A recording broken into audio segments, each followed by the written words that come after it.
Good morning. Today is Wednesday, September 15th, 2021. I think a lot of us hold ourselves back in subtle or unconscious ways from achieving all that we can accomplish. And Yom Kippur is supposed to be the antidote to that. Rabbi Jonathan Sacks writes, more than Yom Kippur expresses our faith in God, it's really the expression of God's faith in us. So I have what I hope is a compelling and helpful way to explain this concept.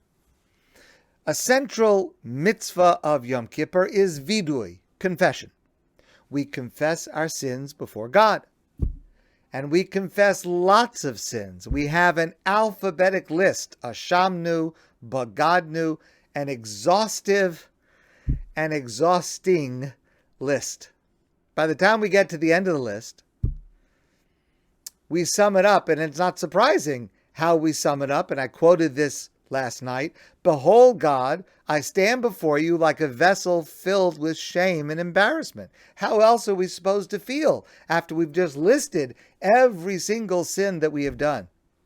And of course, I don't only list the sins that I did, I list the sins that others did, that all of us did. We all confess, not only in addition to our own personal sins, but the sins of all of us. So, yes, sure, there are certainly things we have done about which we should feel shame and embarrassment, but how does that make this a day that expresses God's faith in us? Rav Yosef Soloveitchik points out that the Hebrew word vidui, which means confession, is used elsewhere by our rabbis in a very different, surprising context. There is a mitzvah during the time that the Beis Hamikdash is standing in Jerusalem. There is a mitzvah of Meiser, of tithing, to give a tenth of our income to tzedakah. In an agricultural level, that applies biblically when the Beis Hamikdash is standing. It applies even today in Israel on a rabbinic level. And outside of an agricultural setting, in terms of our income, of course, that mitzvah applies to us as well. But concerning the agricultural mitzvah of taking 10% of the crops that you grow and giving them to those who the Torah says to give it to, the Torah records a curious detail about this mitzvah. When we fulfill it for the year and our accounts are in order, we are required to recite vidui meiser, which means the confession, the vidui, the confession of the tithing. But listen to the formula of this confession. Here's what we say. We say, I have given the tenth of my income to the poor, the needy, the vulnerable, according to your command, God. I did not violate your commandment, and I did not forget any detail of it. I listened, God, to what you said, and I have done all you commanded. And now, God, look down from your holy abode and bless your people Israel. This vidui is not a confession of sin, but rather a statement of what we did right. Rabbi Avram Kook, the first Ashkenazi chief rabbi of Israel, explains that just as we must confess our sins before God to ask for forgiveness, we also must state before God what we have done right. Because if we're not convinced that we can do it right, how can we be held accountable for doing it wrong? Let me give you this example from a fundamental Jewish teaching. Ve'ahavta l'reacha kamocha, love your fellow as yourself. This supreme Jewish teaching is the basis for all kindness and compassion. To be able to treat another as you treat yourself is a level of selflessness that is inspiring.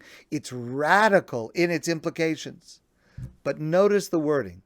V'ahavta l'reacha, you shall love your fellow, kamocha, as you love yourself.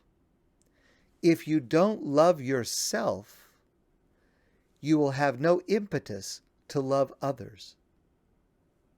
So, like the safety instruction on an airplane, to put your oxygen mask on first and then help your fellow, because if you don't take care of yourself, you won't be able to help anybody else.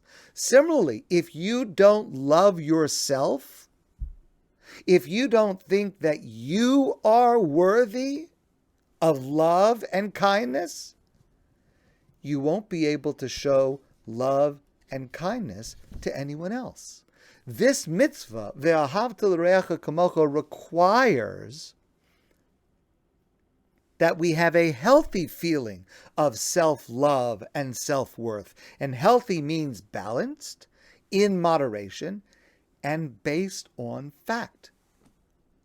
But what Rav Kook is teaching us through this alternate form of vidui is that the same lesson applies in every area of life.